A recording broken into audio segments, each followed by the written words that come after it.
Lola, Philippine, Thomas, pourquoi a-t-on l'impression que la France sacrifie ses propres enfants? L'analyse terrible de François Bousquet donne la réponse. Comment faire tenir ensemble une société multiculturelle quand les visions du monde s'opposent radicalement? Pour l'auteur de l'enquête sur le racisme anti-blanc, la réponse des élites a été simple. Il a fallu sacrifier le peuple historique. La société multiculturelle, qui est la nôtre, qui est multiethnique, multireligieuse, ne peut fonctionner, qu'à une seule condition, c'est que les peuples historiques soient sacrifiés. C'est ça. On peut pas faire cohabiter la conception notre conception de l'art de la table, de la sociabilité, de la séduction, de la drague, hein, Oui. de la mixité, des rapports hommes-femmes, hein, Mmh. avec l'univers musulman. Il y aura à un moment donné, il y aura un choc ou un Oui, clash, c'est hein, 2 civilisations différentes. 2 civilisations distinctes, Mmh. donc si on veut les faire cohabiter, bah, il faut en sacrifier une, hein. C'est une phrase terrible. Il faut en sacrifier une.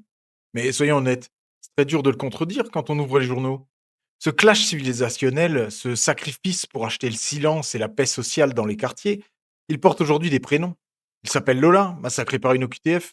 Il s'appelle Thomas, poignardé à mort au bal de Crépole. Il s'appelle Philippine, assassiné dans le bois de Boulogne. À chaque fois, on demande aux Français de ne pas faire de vagues, de ne pas faire de récupération, de baisser les yeux et de passer à autre chose pour ne pas froisser la fameuse société multiculturelle. Mais qui paie vraiment le prix de cette cohabitation forcée? Écoutez bien la suite, c'est le cœur du problème.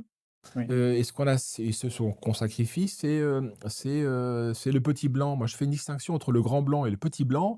Pourquoi? Parce que le grand blanc, c'est lui qui a le rond de serviette à Radio France, Mmh. qui est éditorialiste au Monde, à Libé, ou dans les médias centraux et qui passe son temps à sermonner les lecteurs de Marine Le Pen, hein, qui se réjouit de son inéligibilité, qui n'est jamais que, l'inéligibilité de son électorat. Je veux dire, ça. La distinction est magistrale. Le grand blanc, c'est la bourgeoisie de centre-ville. C'est le journaliste de Radio France ou de Libération. C'est le politicien ou l'artiste qui vit dans des quartiers ultra sécurisés, qui met ses enfants dans des écoles privées sans mixité et qui passe son temps à faire la morale à la France périphérique. Le petit blanc, c'est le travailleur, l'employé, le provincial ou le banlieusard historique. C'est lui qui subit l'insécurité au quotidien, la dégradation de son cadre de vie et le choc culturel dans la rue ou à l'école de ses enfants. C'est lui qu'on vient emmerder parce que sa maison familiale, dans sa famille depuis 4 générations, est mal isolée. Pensez vraiment qu'on va emmerder les nouveaux Français avec toutes ces normes et ces lois? Mais il y a un grain de sable dans la machine des élites. Les gens commencent à s'en rendre compte. L'anesthésie médiatique ne fonctionne plus face au réel de la rue.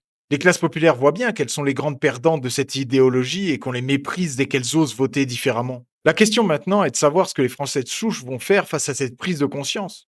Espérons simplement qu'ils ne vont pas continuer à se laisser sacrifier en silence sans réagir. Et vous, vous sentez-vous appartenir à cette France qu'on sacrifie pour acheter la paix? Partagez cette vidéo pour briser le silence imposé aux petits blancs.